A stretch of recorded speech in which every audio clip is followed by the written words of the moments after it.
In the dusty corridors of Middle Eastern politics, where whispers of war often drown out calls for peace, Egypt is making a bold move.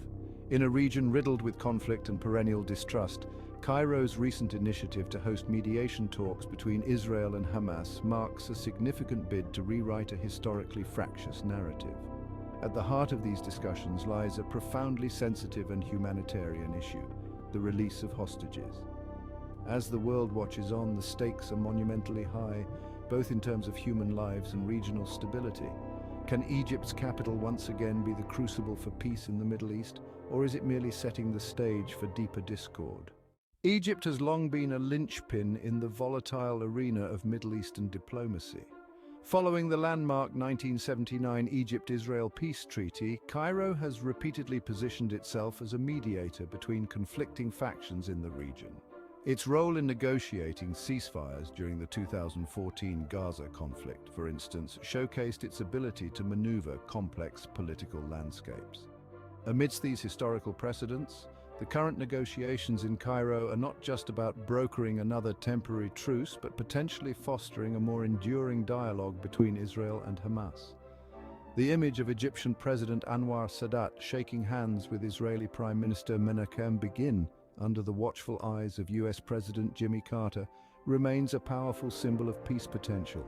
Today's Cairo talks evoke memories of such pivotal moments, yet they occur under vastly different geopolitical circumstances. The unique position of Egypt, characterized by its geographical proximity and political leverage over Hamas, adds a layer of complexity. While it has the capability to bring Hamas to the negotiation table, maintaining impartiality and managing expectations from both sides poses a formidable challenge.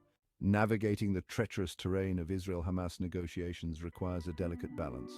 On one hand, there are significant challenges, including deep-seated mutual distrust and the polarized goals of the two parties.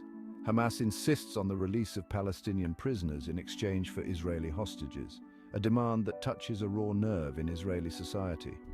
Conversely, Israel's primary focus remains on ensuring the safety and release of its citizens, often viewing concessions as a potential threat to its security.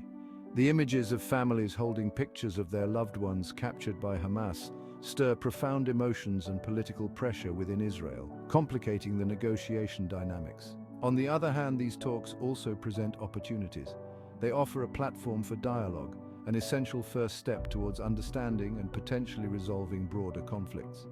Engaging Hamas directly may also pave the way for more inclusive future negotiations that encompass a wider range of Palestinian factions, which could lead to a more comprehensive peace process.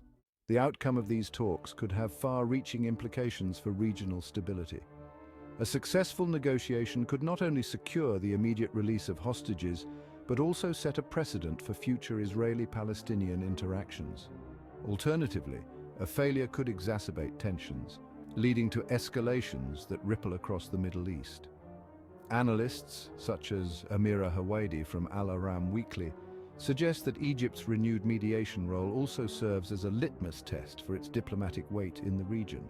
The ability of Cairo to effectively manage this process could reinforce or diminish its position as a central player in Middle Eastern politics. In conclusion, as Cairo's talks forge ahead, they carry the collective hopes and profound anxieties of both Israelis and Palestinians. The corridors of Egyptian diplomacy are thick with the weight of history and the possibility of a new chapter. One thing remains clear: the world is watching, perhaps now more than ever, as Cairo attempts to bridge gaps that are much more than geographical.